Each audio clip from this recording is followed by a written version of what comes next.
What is going on, New York Giants fans? His squad back at it with another video. I got my man here with me. I got the hub. We're going to talk some New York Giants football. I just want to say thank you so much for coming on, man. How was your day? How you feeling? I'm good, man. What's up? Wait, am I in? Because right now I don't see. Yeah, So yeah, we're confused. in. Yeah, you're in. Oh no, because when I'm looking at Streamyard, I see the picture right now, but I don't see Yep. either of us on the side, so that's why it confused me. I But could hey, man, definitely thank you change for. it up for you. No problem. It's fine, yo. Thank you for having me on, man. I appreciate it. Shout out to the people in chat. Giants P Sports Sober Party, Miz is in here and whatnot. D Yes, Mac. sir. Hey, man, I Well, appreciate it, man. Also, of course, you made that the beat for my intro, so I appreciate that as well. Definitely gonna be looking absolutely. forward to getting more out of you in the next month or so. Trust me, 'cause since my mock draft is coming up, I'm gonna be needing some. Oh, bro, you already know I got you. It's not a problem at all, man. I'm really glad you liked it, and that intro came out really fire. I'm not even gonna hold you like that. Thanks. That hoe was clean. I'm not even gonna play real quick. Yeah, like I But know this is like our first time actually, like well, being on your channel, but we've been on mine before through call-ins. But like I've known you or known about you since like way back when you were Brooklyn Hit Squad. That's why yeah, sometimes I call you Brooklyn Hit Squad instead of just Hit Squad. no, You're not the first, man. I mean, definitely that transition from Brooklyn Hit Squad or Hit Squad Productions, even up until like recently, I've had people, say Brooklyn Hit Squad or say, okay, I was trying to find your channel, but I was looking for Brooklyn Hit Squad and nothing popped up. So, it's not a problem, man. But I really love what you do, man. I mean, I think that what you got going on is honestly amazing, man. And please, like, keep pushing out that content, keep doing your thing, man. It's inspiring for real. Yeah, I appreciate it, man. And you're no slouch either. The little animation you do on the picture or the movement, that's really cool. Like you got that aesthetic going that I haven't seen anywhere else right now. It's unique. Thank you, bro. I appreciate that. That really means a lot, man. Um, let's get So what into you trying? Yeah, what you trying to start with? We were talking about something real interesting backstage. If you want to go with that, or if you yes. had something else in mind, it's up to you. We'll save that right after this one because I think that's something that the chat may have fun with as well. But we hired a new coach today. We've Hmm. been hiring coaches, the last like 2 weeks. I wanted to get your thoughts on the coaches. We have you on the channel for the first time, so I really wanted to see what you were feeling. Maybe is there a coach that you liked that was maybe your favorite hire so far? Really just want to get your thoughts on that. So I did not get a chance to what you call it, to look at Mike Groh, the new wide receivers coach yet, because like I was already in class when that happened. I saw like after I exited, which was like probably an hour and a half ago. Mhm. But so I will talk about the new D line coach Andre Patterson, and maybe it's recency bias, but you ask who's my favorite hire, it's probably gonna be that guy. You know what I mean? For Just sure. based off of you go under the Adam Schefter tweet that announced him to the Giants, that said, he signed with the Giants or the Giants are hiring him. Every single Minnesota Vikings fan that was under that tweet was devastated. They were Absolutely. distraught, bro. They look like they were announced that they're getting picks taken away. That's how much they liked that dude. Even Daniil Hunter, not just the Yeah. fans are saying he was like the best coach they had or they thought he was a mainstay, they liked him a lot. Daniil Hunter, one of the better edge rushers in the league. Not a lot of people know about him, similar to Chandler Jones, because both of them are guys that literally they just rush the football and they lead private lives. You don't know that much about them. But Daniil Hunter is that guy, right? Let's get that out of the way. Daniil Hunter, after this man, minutes after it was announced he's coming to the Giants, tweeted out a picture of him and Coach Patterson, basically, saying that he's sad that Patterson is gone because Patterson became the D line coach of the Vikings in 2014.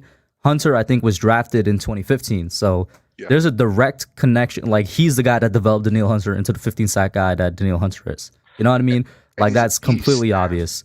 He's a beast, and I know you had mentioned it earlier on your page, and I thought that this was insane. I mean, the Minnesota Vikings were top five in sacks three out of the last 4 years, and when you really look at it, Andre Patterson was huge, and I know you posted the screenshot, and this is insane, man. I mean, if we just go the last 4 years alone, I mean, 2018, they had 50 sacks, 2019, 48 sacks, 2020, 23 sacks, and then this past year, 51 sacks. and that's Hmm. insane. And it's like I definitely I want to saw say people what, talking about that. 3 out of the 4 or 3 out of the 5 won out of those 2 years. Top 5 in sacks in the NFL. And the Ah, screenshot I know what you're talking about was just from not even just the past 5 years. It was from 2017 to yep. 21, which is what, 7 or 8 years. Yeah, it actually went to 2014, which is even crazier because it's very consistent. The lowest they've ever had is 37 sacks, and that was 2017. Because even back in 2014, they were having 41 sacks on that.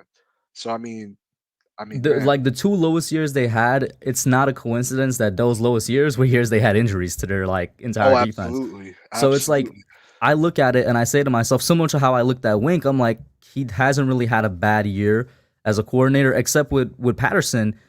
He's even like he has even more of a sample size, and this is going to be a term we're using a lot because of what we're going to do later, but it's always good to have a bigger sample size with certain situations. This is one of them. He has more years under his belt as a D-line coach than when we were talking about Wink as a D coordinator, right?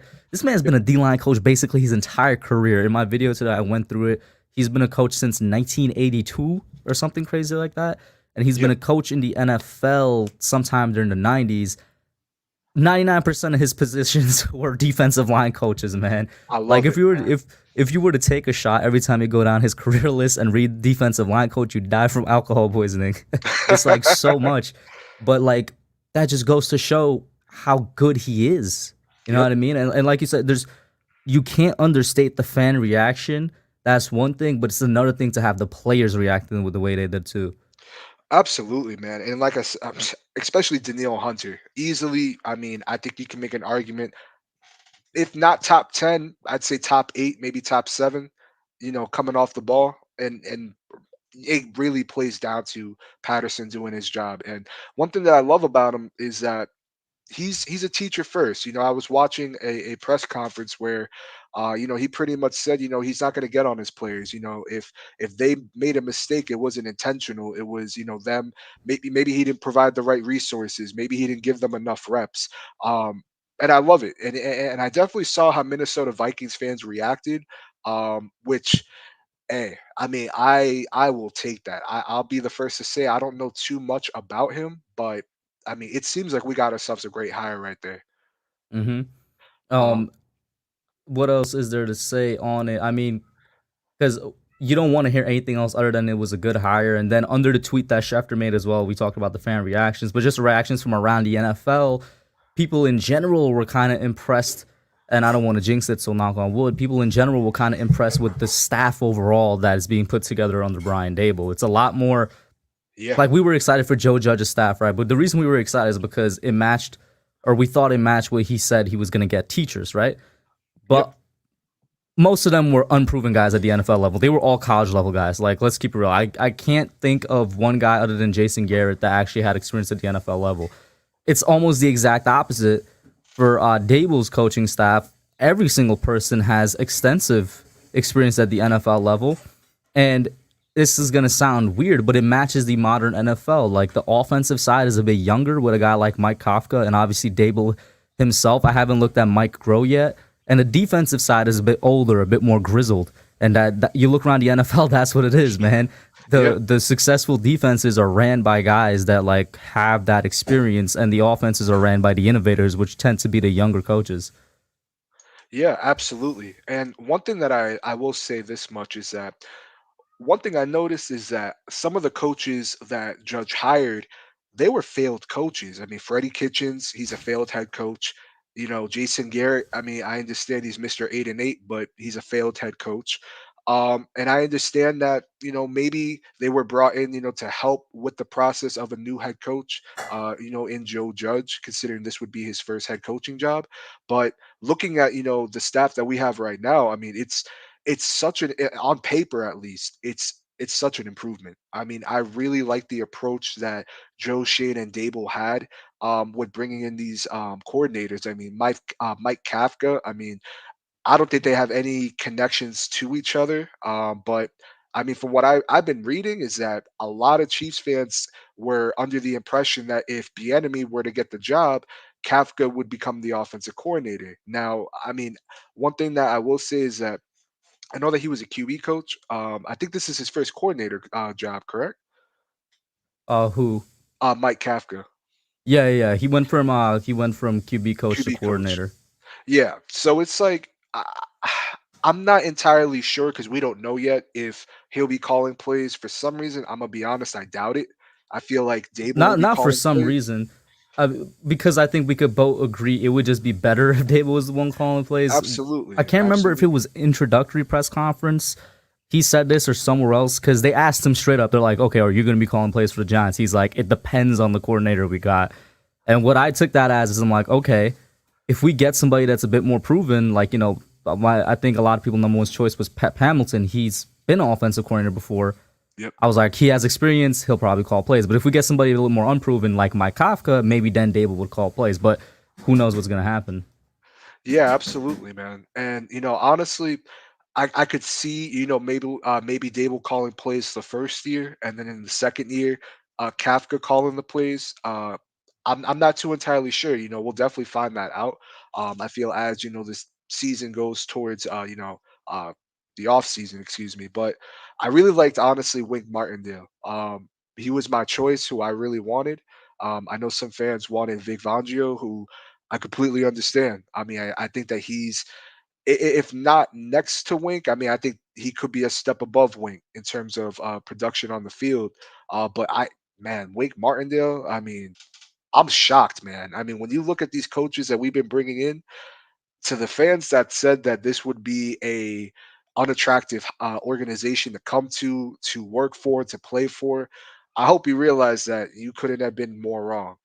I mean, you really couldn't have been more wrong. And honestly, again, this is all on paper. I want to have the wait and see approach, but I think you can make an argument that this is a very not only a very impressive coaching staff, but the best coaching staff we've had again on paper in recent years.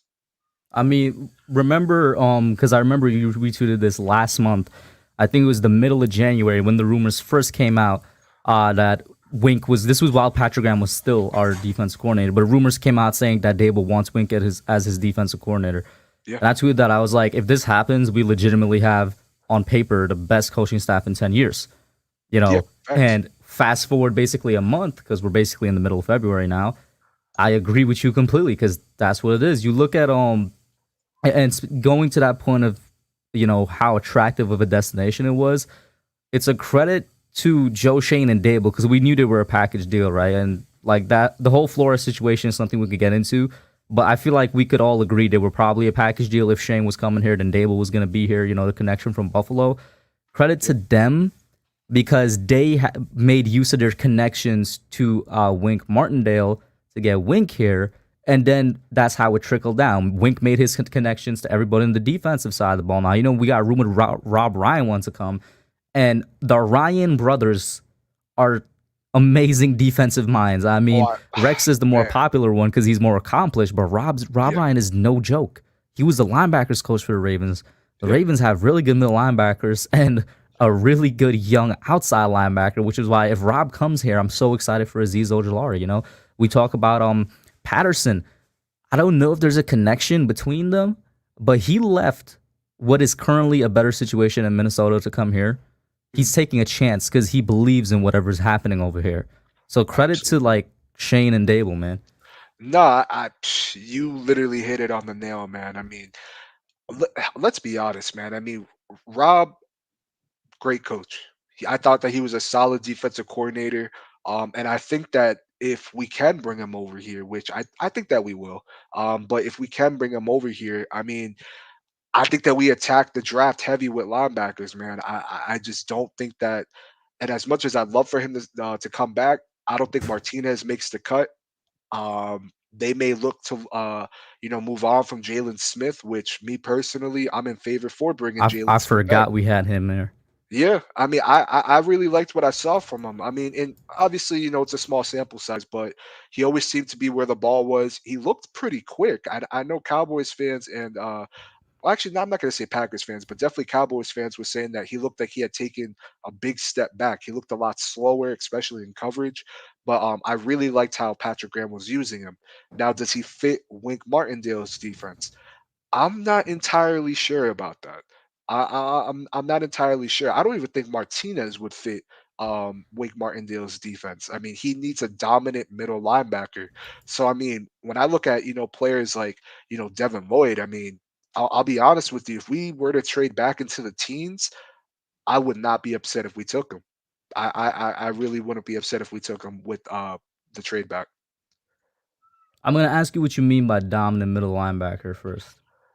So like one thing that I've noticed is that he likes his linebackers to drop back in coverage. I know Patrick Graham used him pretty solid, Blake Martinez, but it seemed that Martinez had his best years under Patrick Graham. And another thing too is that would they even want to keep Martinez? I'm not entirely sure. Now, with the middle linebacker position, I also see that he tries to use them in different ways.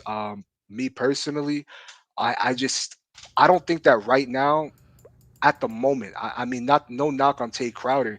I just don't think that we would have a linebacker on this roster currently that would fit what he would want to do.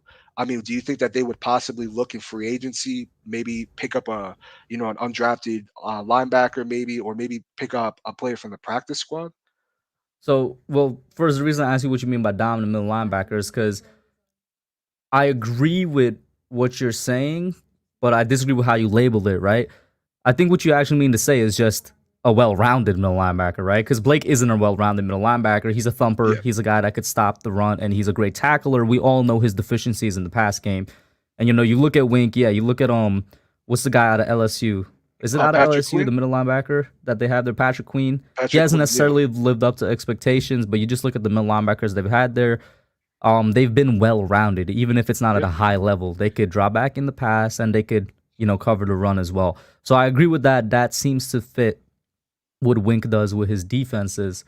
Yeah. And in terms of Blake, yeah, I mean, of course, it's a question. Him and Bradbury are the two biggest cap casualty questions right now because they're our biggest free agents. They're our biggest contracts on the books. At least of the ones that we would actually consider getting rid of because we can't afford to get rid of Leonard Williams because of the defensive tackle situation, which a Yep. lot of people fail to realize. Gelman, we people made fun of him for it, but he did a great job making that defensive tackle room strong, and he did just as great of a job making it weak again, which Yep. is crazy to think Isn't about. that insane? Yeah, he That made it the man, best part of our defense, depth wise and rotation wise. And then absolutely. in one off season, the loss of Tomlinson, the reason I didn't mind it that much was because we still had BJ Hill. And then come season, we traded BJ Hill away, and now he's playing in the Super Bowl.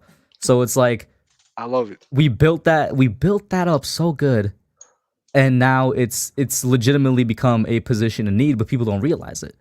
Oh, You know it's what I a mean? big People don't position. realize it. It's a big position in need. I mean, I understand that we signed Austin Johnson, but I don't see Danny Shelton He's a coming free back. agent, by the way. He Yeah, was on a one he year is. deal. Yeah, I mean, do they look to bring him back? I mean, I personally would.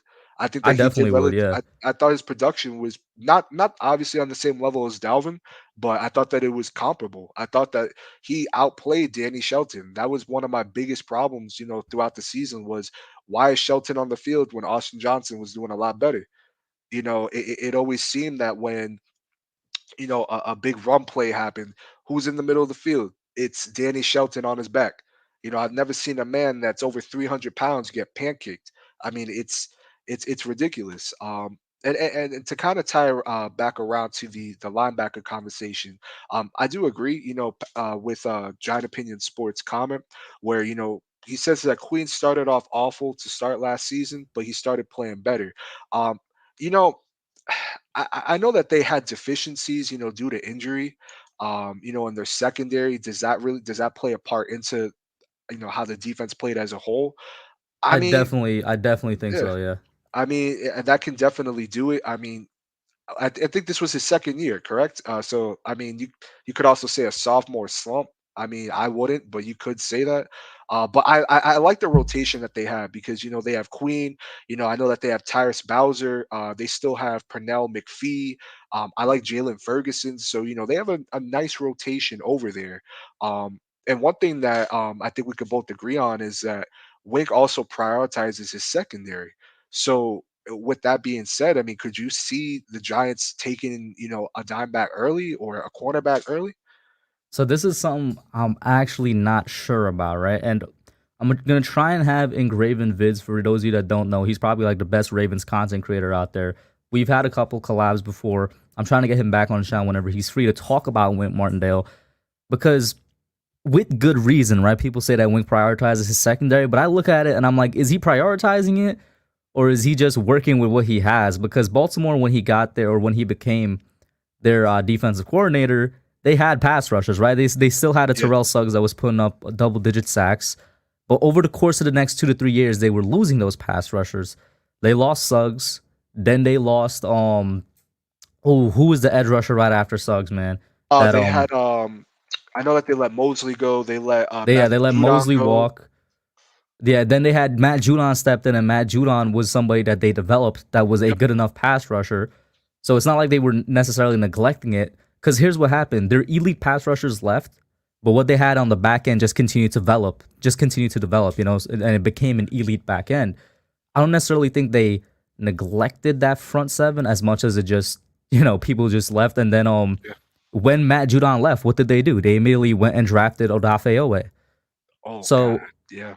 so that's why I'm like, I think he was just working with what he had. I could be wrong, but I'm looking at it, and once again, that's why I want to have Engraven come on and answer this question. What does he think as a Ravens fan, somebody that covers them, and a Ravens content creator? I'm like, would you say that Wink prioritizes an elite secondary, or is that just how it looks because there was fluctuation in the front seven while he was the defensive coordinator? And it goes back to what we were talking about sample size. If Wink was the defensive coordinator for longer, I feel like we'd have a bit of an answer because he was only there for what 3 or 4 years as a D coordinator, right? Yeah. Yeah. So yeah. So I'm not shooting down that he probably that's where his bread and butter lays in the secondary. I'm just putting out what could be something else right there. No, I definitely understand that completely, and I think you make a great point. And I'll be 100% honest with you. I mean, there's some players on this roster currently that I think will absolutely thrive in Wink's defense. I mean, you look at players like Ojulari.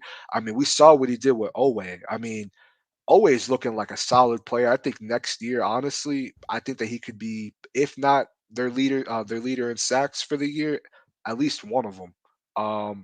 I really like that his production from this year. And honestly, I look at McKinney. I think that Xavier McKinney would do very well in Wink's defense. Now, I mean, do we go do we go, take a safety early in the draft too? I mean, you're hearing that, or maybe not early, but I mean, I'm looking at least before the fifth round personally. If we, especially if we let a player like Peppers walk, Logan could get cut. I mean, it's really going to depend on obviously what happens in free agency. No, I hear what you're saying, and the bigger part of me is just gonna say we're at a very weird point with the draft right now because we have 9 picks, right? But somehow, some way, that doesn't feel nearly enough to address all of our problems. Say Like that again, man. You right. count it with your fingers right now, Hit Squad. We have 9 picks, but we need 4 other offensive linemen, right? We need at least another linebacker. Um, At least two at least tight at ends. least two. I wasn't even gonna say two. I was just gonna say at least another tight end, I at mean, least all right, another right. running back, right? Yeah, yeah, We you're were right. just talking about the defensive tackle depth that we need. There's a possibility at corner, and I'm gonna get to it because I agree with Giants Opinion Sports comment. And what up, Pat is in here. I agree Yo, with his what is comment. You up? need good man corners to run what he wants. I'll get to that in a second. Possibly another man corner. I said tight end. Oh, you need probably another wide receiver, and like when you add that all up, it's way more than 9, right? And realistically Yeah, speaking, yeah, you're not gonna expect to have a turnaround in 1 year, but it just puts into perspective like they're gonna need to prioritize certain positions, and so I feel like a lot of fans are gonna be unhappy with whatever direction they take this draft. yeah. I'm there Like, with you, man. yeah, I'm really there with you. And honestly, it's going to be very interesting to see what we do in free agency. I mean, we have 9 picks with the draft. I mean, you heard Joe Shane say 11. Is he hinting at something? Is it nothing? I mean, I don't think it's really not. I just think he made and a I mistake. and I agree with the last 2 comments in chat too. They're talking about free agency, but we just listed our needs before free agency. Like when you clear Yeah, up those 40 millions, you obviously create more needs as well. yeah, So like it's still the same message at the end of the day. It's like a lot of holes to fill. Yeah, absolutely. And on the topic of the 40 million in cap space, I'm gonna read this off because I was reading this earlier, and to me, and I want to see if you would agree or disagree, in terms of saving the 40 million, going about it this way. So we had someone, create a chart pretty much of uh, making the 40 million without trading Saquon. First would be, cutting Bradbury. I think we can all agree Bradbury is not going to be on this roster. I would be shocked if he's on this roster, if we're being honest. But we'd have a cap savings of 12.1. The dead money would be 9.7. Martinez would be 8.5, and for the cap savings, dead money would be 5.5. Kyle Rudolph is 5 million for cap savings. Sterling Shepard is 4.5 million for cap savings. Dixon 2.8. Darius Slayton, who we'll talk about in a sec, 2.5. Caden Smith, who I actually would keep Caden Smith. I think Caden Smith, for some reason, I don't know what Judge had against this kid, man. I mean, I thought that he was a reliable target for, Daniel Jones. They looked like they were building rapport a little bit. Nick Gates is 2.1 for cap savings, and Devontae Booker is 2.1. So if you add all of that up, that comes out to 42 million point one, and the dead money is only 27.5 million dollars, and that's without trading Saquon. And And that's shout out to Jay in here. So, yep. what's the net at the end of the day then? So it's 42 minus 22 or something you said? Yeah, so the cap savings from, the players that I listed, it would come out to 42 million. That's what we would have, and the dead money would be 27.8. So at the end, we'd have 20 mil, right? To Let me work see. with, basically. Correct. And, leave like 10 mil for the draft as usual. Then you got like 10 mil to work with in free agency. Yeah, just going back to it, I'm like, that's probably the way they're going to go, right? Oh no, We, my we, bad. we talked about it. I Yeah, go misspoke. ahead. No, it's 42 million after all of that. Like after, the dead money, it's 42 million. After the dead money, so in total, it's what, 60 something million freed up? In And then the total, dead yes, money but brings it down to yeah, 42? yes, 42.1 million. Correct. I misworded it, but yes. Oh, but that's a lot to work with then, even after the Yeah. 10 million from the draft, right? That's a good amount. Yep, I that's about mean, 32 million. and when we talk about the mock drafting a little bit, that's also how I've been looking at how to deal with my mock draft that I'm making. I'm looking at free agency for certain positions, and I'm like, all right, this is when we could target in free agency. So that means I could use this pick on another position and things like that.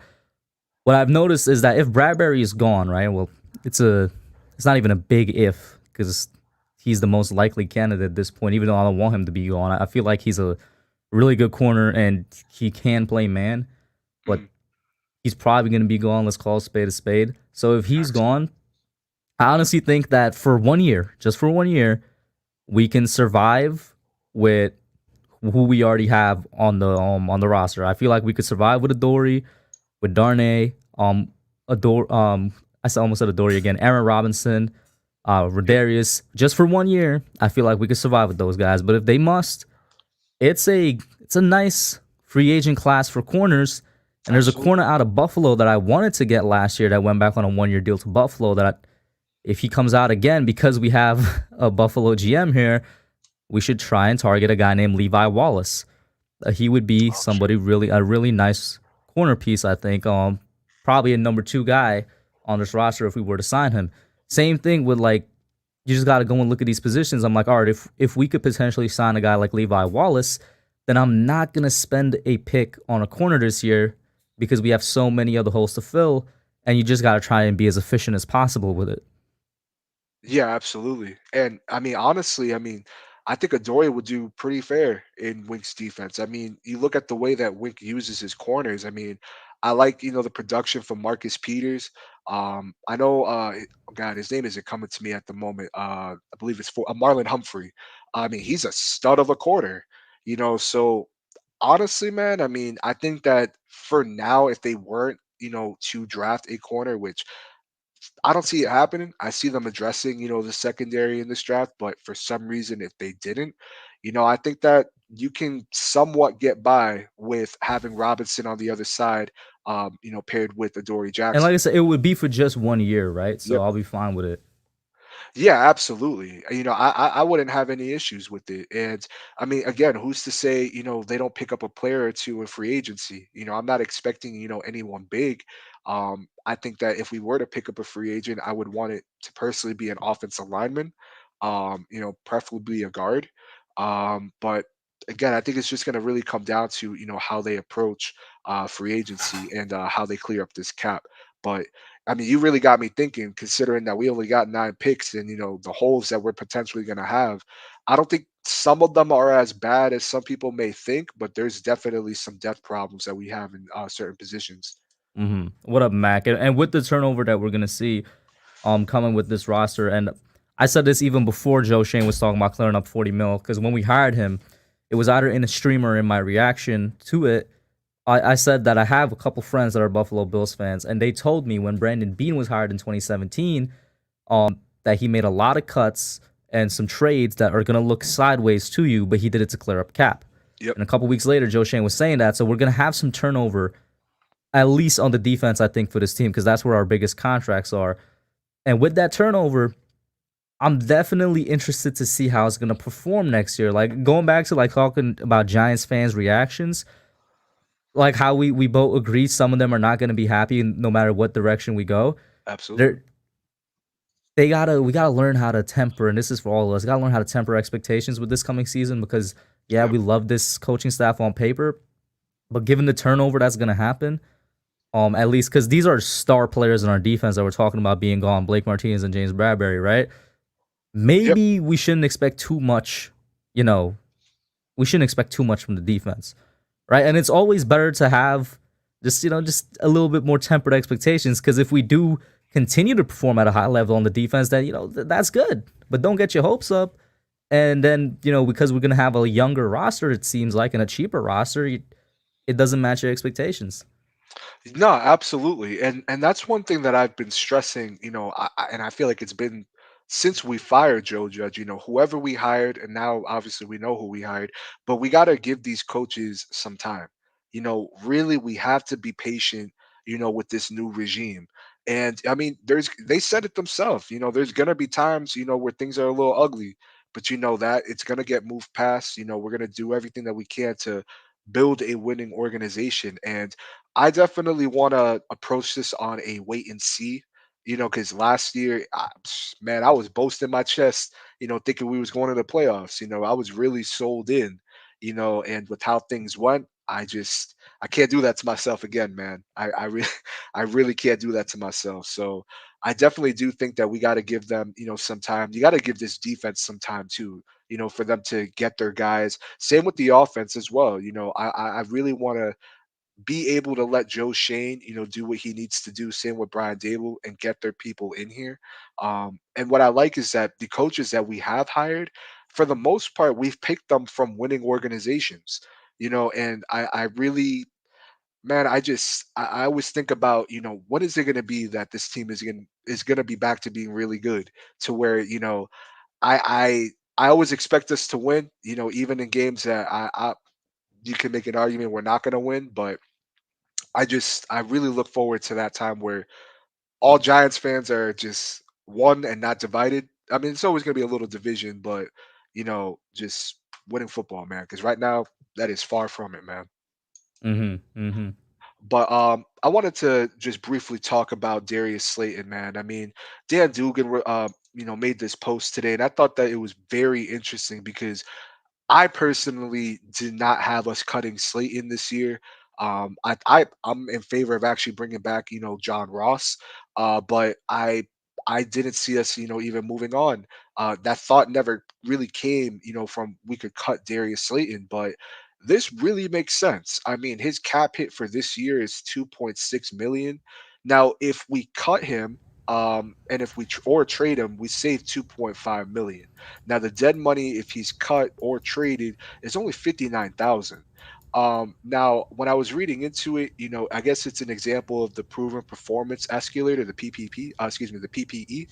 Um, and so I mean, his first season as a rookie, he only made 920,000. And considering the fact that he's played 67% of the Giants' offensive snaps in his first 3 seasons, I mean, it's caused the jump. So could they look to cut Darius Slayton to make some money and take a receiver in the draft? I mean, I honestly didn't have us taking a receiver in the draft. I saw us doubling up with tight end in the third round, but could you see us going that route and selecting a wide receiver early? How early? The earliest I'm going, man, is I can't do second round. I can't. I really want to stick in the third, to be honest. But I could. I wouldn't be I don't know shocked if it's about. Yeah, I early. was about to say early. I don't know if I could see us taking one early, but and I told you just backstage as well. Oh man, the post that was made today definitely changed my view on just drafting a wide receiver in general, right?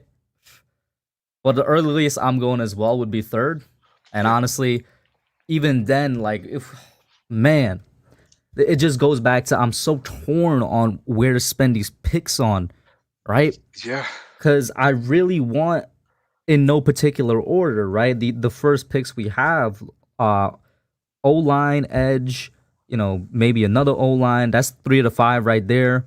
A linebacker, that's 4 to 5. And then you got that last one, the last pick that we have in the top 100. Am I gonna spend it on a receiver, or like am I gonna spend it on even another O lineman or something? Like am I yeah, gonna spend it yeah. on a corner, on a tackle? Like I don't It's know.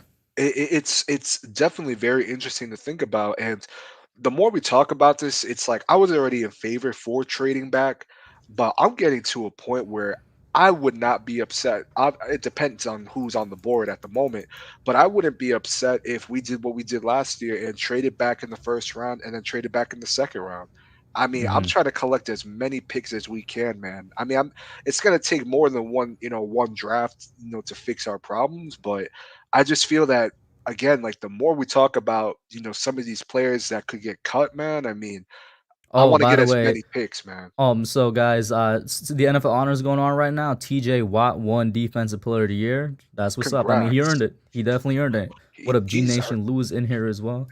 yo, what is going on, G Nation, man? I mean, let's be real, man. He's deserved that in recent years, in my opinion. Um, I listen. I will always say that Aaron Donald is the best player in the NFL, let alone the best defense player in the NFL. But it's hard to argue when a guy is tying the sack record, right? So he definitely beyond earned it this year. I know there was uproar last year. I don't know about last year, man. I feel like people really overlook how Donald performs, but this year, without question, I'm giving it to Watt. Yeah, no, I agree with you. Aaron Donald, man, is such a dominant player. I mean, I think in almost everyone's book, he's a Hall of Famer. But man, for me, man, I mean, I've seen how Steelers fans have reacted, in recent years when it comes with TJ Watt, especially him, what they feel is him getting snubbed. But I'm Hmm. really happy to hear that. I'm really happy to hear that, he was able to win the Defensive Player of the Year award. Did you see that Dan Quinn won? I think it was Coaching Assistant of the Year. He did. Assistant Coach of the Year, yeah. I did not. What was the other awards that were already announced? Uh, I'm not seeing any so far outside of TJ Watt and Dan Quinn, so it might be going on right now. Hmm. But no, I mean, 22 and a half sacks. I mean, I'm glad that Strahan's record is still there, but sheesh, man. Now you want I know we were talking about this backstage, about the tight end position, and I know that you brought up something that was really great in my opinion. Something that I didn't even notice with these tight ends and them falling into later rounds. You want to get into it? So yeah, I guess while you share your screen for whichever one you want to start off with, you could start off with the PFF one since and refresh the page and whatnot. Yep. But what I was telling Hit Squad behind the scenes is that when I make my mock drafts, one of the many things I do to try and make it like not necessarily as accurate as possible, because I think it's impossible to have such thing as an accurate mock draft. There's just way too many factors. But just to make it a bit more in line with what players are going, is I run a lot of them, right? So I don't think I've ever said it on YouTube before because nobody's really asked, but you guys are gonna have it now. I pick 5 mock draft simulators each year, so that's 5 different websites, and on each website, I run at least 10 mock drafts. That alone is a long process because you add it up, that's 50 mock drafts in total. What I do with that is I try that's a nice little sample size. Obviously, if I had more time or if I Yeah. was like a guy with a bit more experience in like data sciences or something, I'd run like 100 mock drafts, but it's just not possible with me.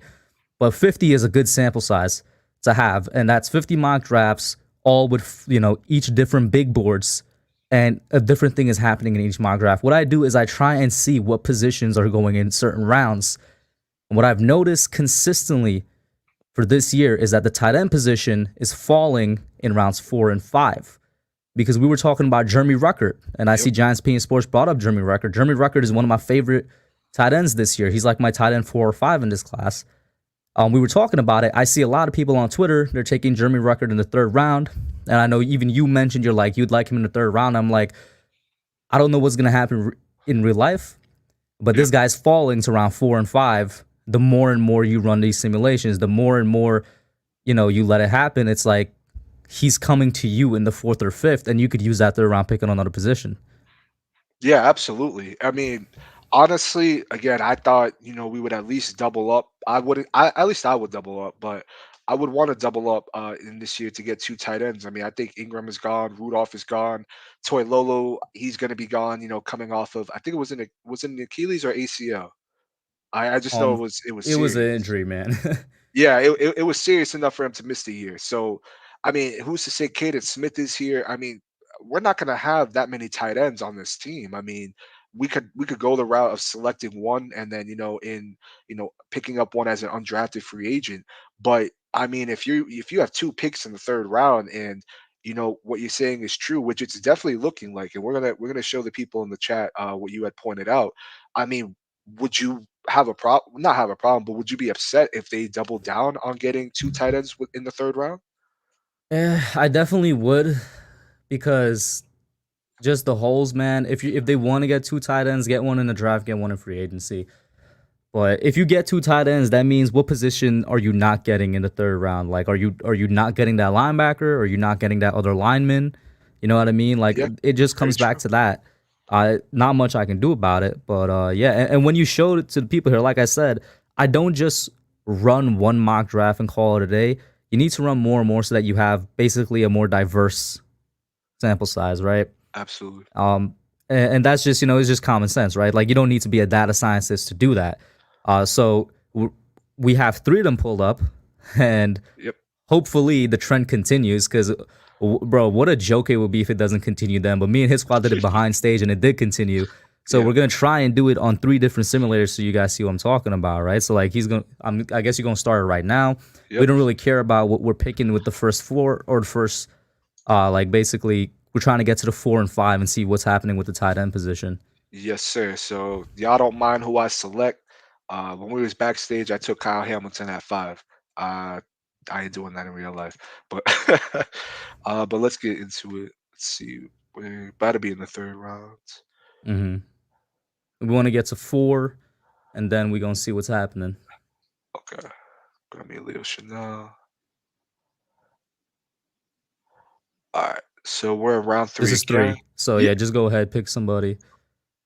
All right. So we're gonna be in round 4 right now, and then I'll switch it to the tight Then ends. yeah, let's switch and see what tight ends are there. Another guy to keep your eye on, Jake Ferguson out of Wisconsin, I think. Now switch to tight ends. Jake Jake Ferguson is there, like I was Ferguson, saying. He's right there. Jelani Woods, Josh Josh Weil, Weil. Jeremy Rucker. Look where Jeremy Rucker went. 1 pick before us.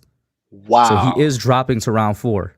Like I'm saying, he's dropping. Now go over to let's PFN or mock or the draft network, whichever one you want to go I to. got this one right here. I can't remember if it happened with these guys, but let's see. You know what I'm saying? Is what's the speed setting on PFN? Uh, on the PFN, I had it at fast. No, that's Oh, PFF. You were PFN, on my bad. PFN just now, Yeah, yeah. PFN, I made it to fast as well. Okay, let's go. I think you So got to select somebody. Yeah.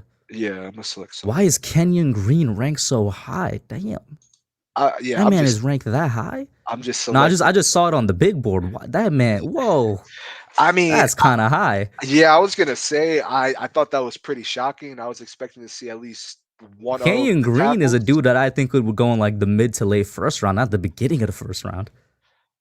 Oh man, Damn, this is PFN's fast. That's kind of slow. Like we gotta right? wait through it though, man. Yeah, Gotta that's wait through it. shout out the chat though. I appreciate. We got a lot of people in here, man. I mean, we got Giant Opinion, Ash, Big Blue Corner, G Nation, man. Hell yeah, I'm gonna reject the hell out that. Oh yeah, what's up, Ash? And like I'm saying, right, you need to run more and more just to see, if it's a legitimate pattern. And once you run like 50, like I was saying, you see that it's a legit pattern. I even wrote it down in my notebook. Like, when I start doing draft things, I have like a spiral notebook that I start writing all my notes on. And I wrote down in big bold letters, I'm like, yo, tight end and running back, 4 and 5, bro. Around 4 and 5 for that tight end and running back position. Yeah, I And I mean, get we didn't even check it just now, but you could even check for running back as well. There's gonna be good dudes here too. in round But three, we're in or you round want to three do right the now, mock? so yeah, Yeah. just go ahead. Look who's Oh, all the way. Why I is Trey selected Trey McBride Mc. in round three? You I'm see what I'm sorry. saying though? I Trey had to. I McBride. No, but apologize. but I had doesn't that to. support what I'm saying? Trey Yeah, McBride is that's probably the baller. best tight end in this class. Yeah, Why is it's he in round insane. three? I it's You know something what I'm is going saying? on, man. I mean, because I'll be real, I was working on a mock right after my stream last night, and man, this was not happening because I there was a mock, and this was on this one right here. So I believe this is, yeah, the Draft Network. But he was taken in the second round. Hmm. But we're in the third right now, still, I believe, right? Yeah. All right. So whoever. All right. So we're gonna go down to the fourth. So the five that I used this year, the five mock draft simulators, three of them are already up here. Another one was NFL mock draft database.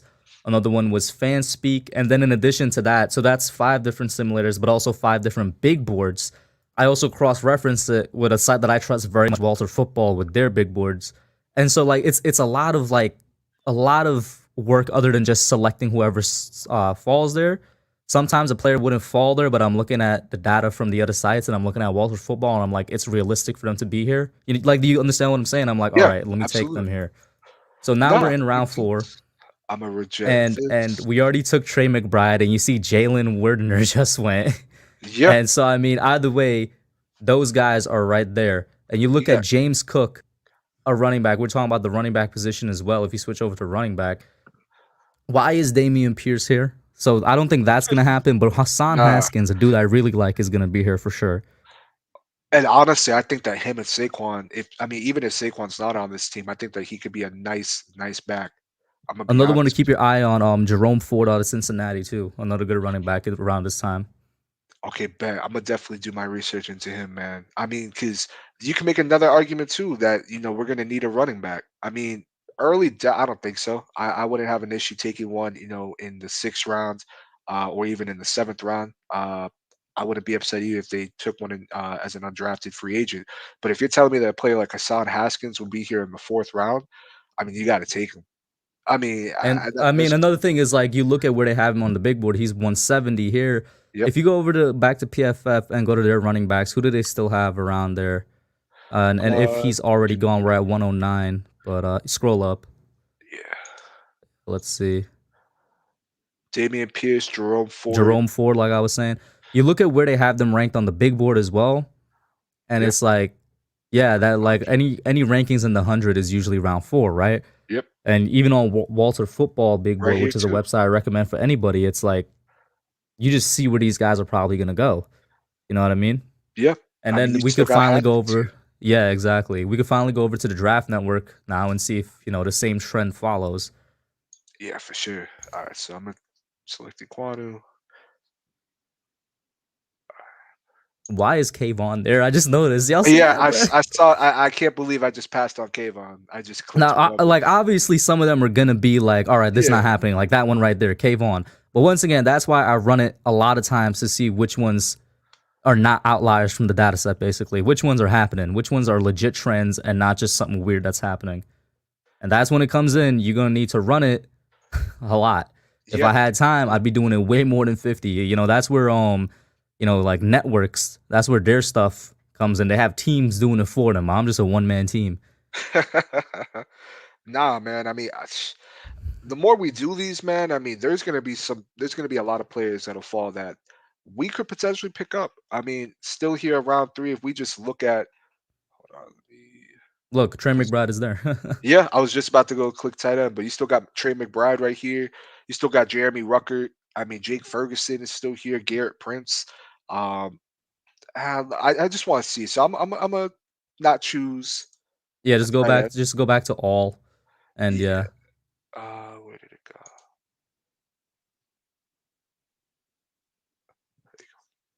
All right. So whichever. All right. Yeah, Jeremy Rucker. We just select you just took him in. What is that in round 3? round three with the second pick. That's usually where I've seen people taking him as well. Ah, damn, I wish you didn't take him so we could see how far he'd drop.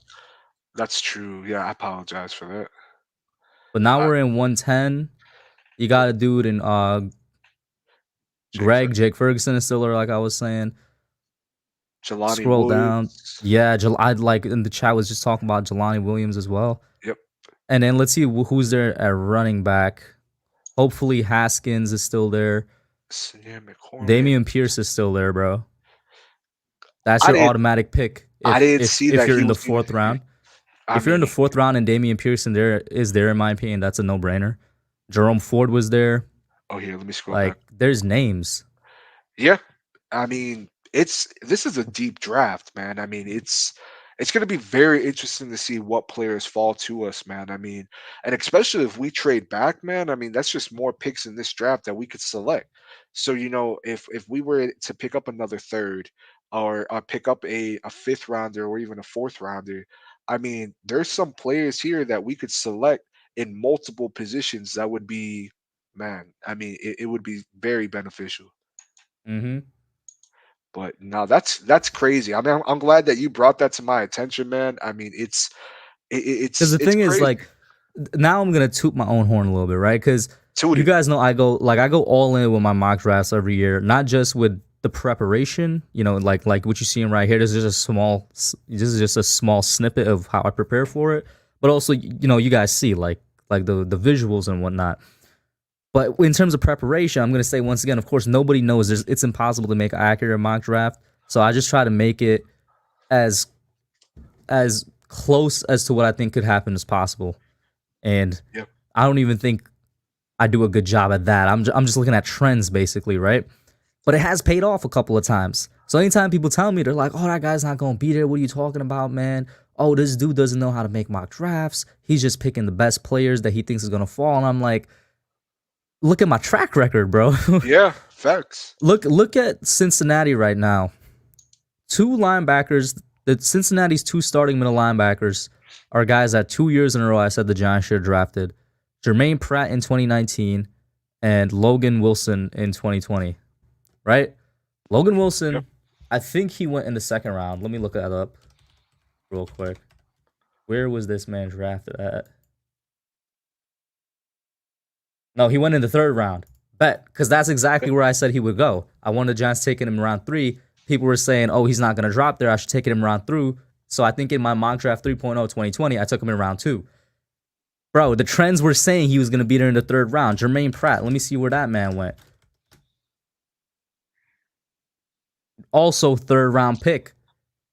Like, Yeah. and that's another example. Like, if you go back to my 2019, I think he was probably somebody I took in the fourth instead of the third.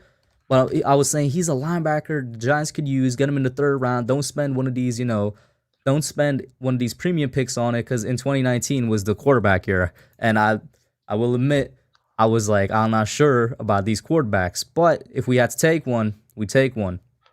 So Yeah. it's just I'm like there with you you. could try and follow those trends a little bit and see where it gets you because these are not even, it's not like these are scrub websites, you know what I mean? Yeah. It's not Facts. like these are what's the word I'm looking for? These are not random websites. Yeah. These are. And this goes for PFF, right? Like we all complain about PFF, myself included, but you got to learn how to use it. It's a tool that you need to learn how to use. I don't agree with half of the stuff they put out, but the other half is extremely accurate and extremely useful. Because I find it funny when I see Giants fans clowning PFF, and then in that same breath, they were praising PFF for having Daniel Jones rated as the best deep ball passing quarterback or something like that. Yeah. And I'm like, Absolutely. don't do that. Say it's a tool that you need to learn how to use, and it's not the end all be all, but it could help you Yeah. reach your end all be all. Yeah. Absolutely. I mean, I'll be very honest. Especially when you're looking at the websites that we were using. I know some people aren't the biggest fan of PFF. I mean, I'm not too crazy about them. But they're still a reputable, company. They're still very reputable in what they do, And again, like you said, Hub, it's a tool. It's not the end all be all, but it can help you get to the end all be all. So Hmm. I definitely agree with you there, and I liked your takes on Logan Wilson, and I think honestly he's balling over there in Cincinnati. I mean, when you look at him, I mean, I think he's like 25, right? I think he's a kid. He's still a He's like kid, man. 24 or 25, one out of the two. Yeah, I mean, and I know that when I looked him up, I know that he has 133 tackles, total tackles. I mean, man, you're getting that in the third round. I mean, that's a nice player right there. So there's definitely going to be players, this year that will fall to us that can be quality players that you can get in the third round, that you can find in the fourth round.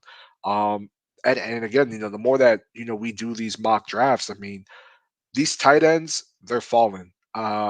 I wouldn't be shocked even if maybe we even seen a quality linebacker. Now, I'm not saying no Devin Lloyd or nothing like that, but I wouldn't be shocked if a linebacker were to fall, into the third round or possibly even the late second. That we thought maybe could go in the early second round or possibly the late first round. I mean, it happens all the time. I think a good example, of players falling. I mean, you look at Trayvon Diggs, you look at players like Xavier McKinney, they weren't projected to go into the second round, Yeah, yeah, but Xavier they McKinney fell. was supposed to be a dude that went at like 15, and we Yeah, got him at what, 30 something. I remember seeing mocks of him going to Dallas before, the whole, I think it was CD Lamb that they selected in that draft instead. Hmm. And I will say this much, man. I mean, look at Aziz Ojolari. You know, there was I thought it was a little crazy, but there was some people that wanted us to get him at 11. And not only did we trade back, but like we traded back again in the second round and we're still able to select him. He fell right Hmm. into our laps. It happens. It happens every year. So it's gonna be very fun, man. I mean, I wish we had more picks. I'm hoping that we trade back, man, but definitely, man. Um, now, to kind of wrap up the show, man, I wanted to get your Super Bowl picks, man. I mean, who you got in the Super Bowl? Who are you going with? And what are you looking for if you are looking for anything in the Super Bowl?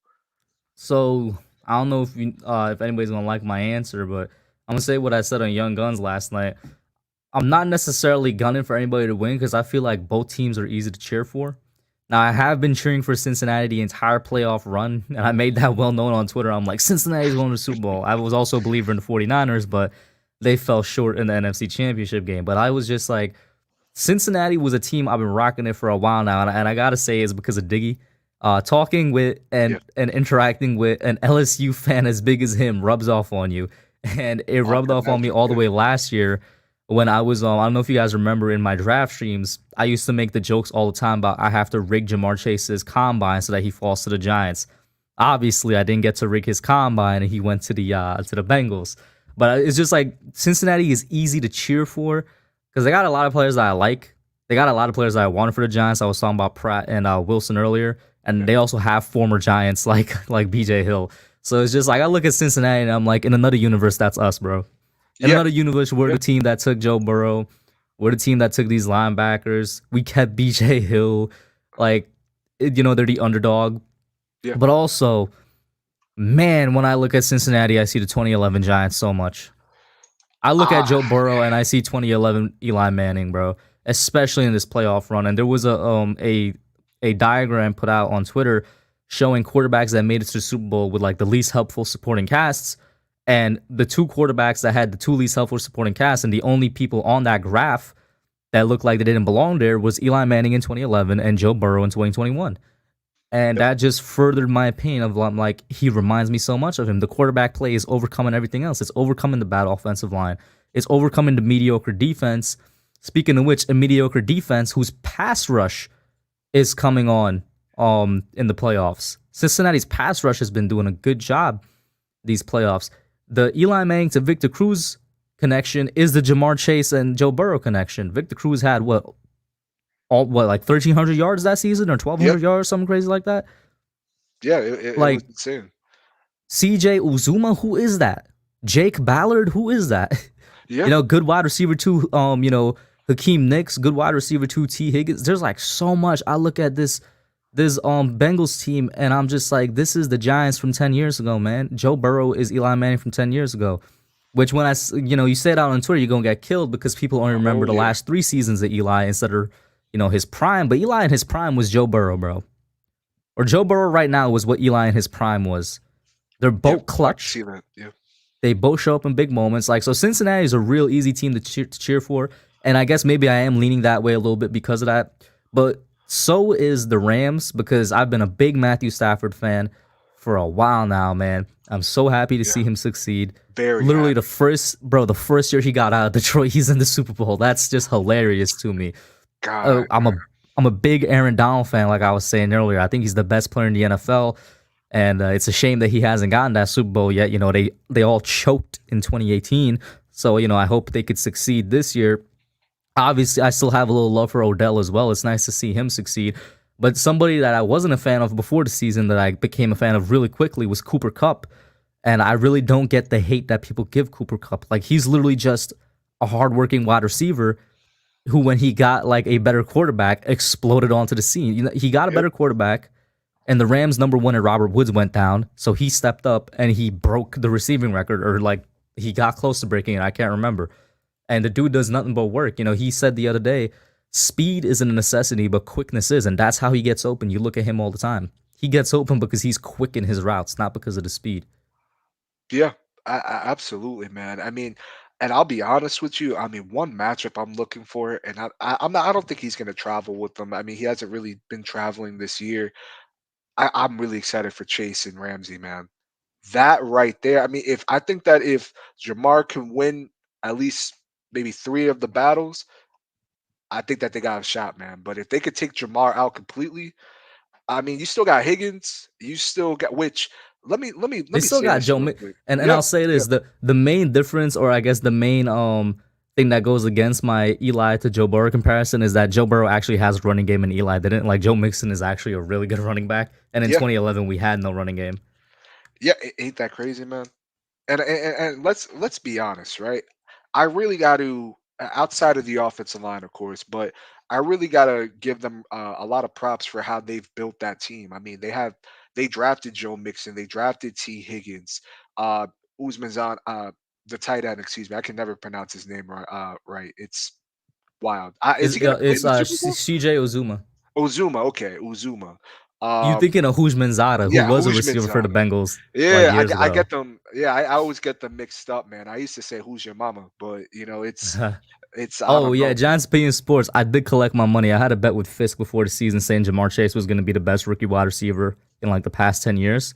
Like I was saying, he's going to break Odell's record, break Justin Jefferson's record, and he didn't believe me, especially after the preseason. And I ended up being right. I did get my money. Wow. I mean, hey, man, I'm glad you got your money. I definitely wouldn't have bet against that.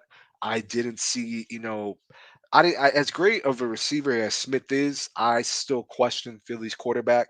So I didn't see him really leading, the league for rookies in receiving yards or anything like that. But Chase is, man, them LSU boys, man. I mean, you gotta love it.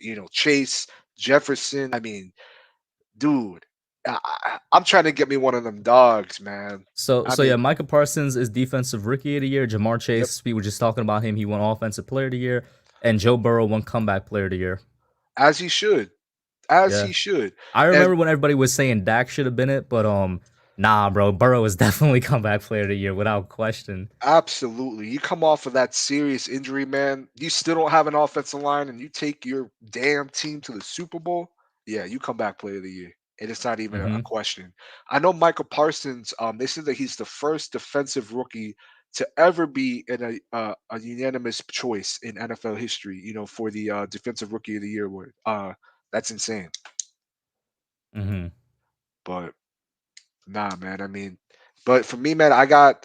I'm a little down. I'm like down the middle because it's like I really like the Rams.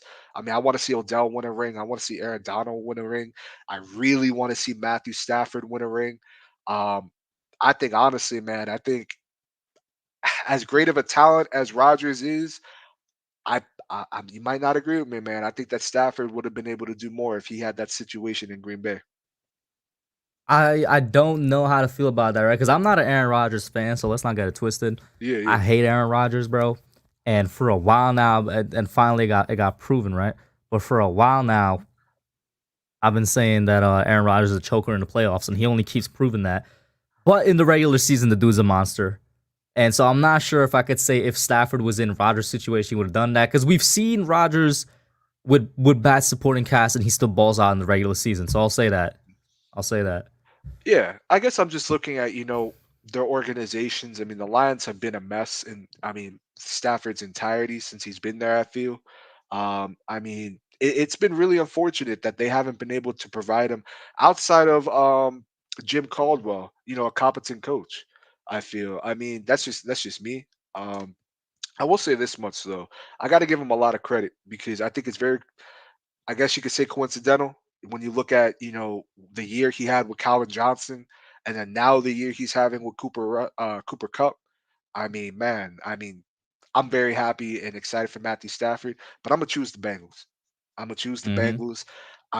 Something is telling me, man, and I agree with you 100% on the New York Giants comparison because that's how I'm looking at it.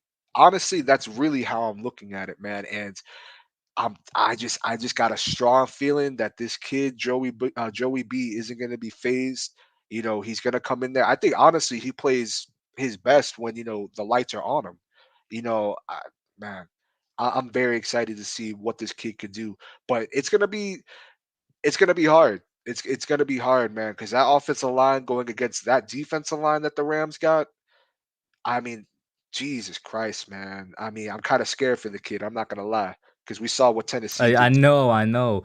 So I'm with you. Like I am leaning with the Bengals a little bit more than I am leaning with the Rams.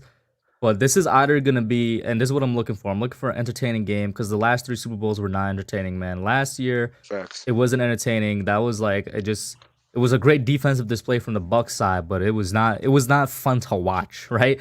Year before was the same thing. It was just flipped. It's just that they ended up making a comeback towards the end of the game. But for most of that game, we were just watching the San Francisco defense go to work. And I'm Yeah, not saying I don't want to see any defense. I just want a little bit of offense. And of course, the year before absolutely. that was 13-3. That was just peak boredom. And shout out to Adam in here as well. So Yes, this year, sir. what I'm looking forward to is a good matchup, and it could go. It could be that we could have a really good matchup. We could have a shootout with some defense, or and I only think it's gonna be one of two things. We could have the worst option.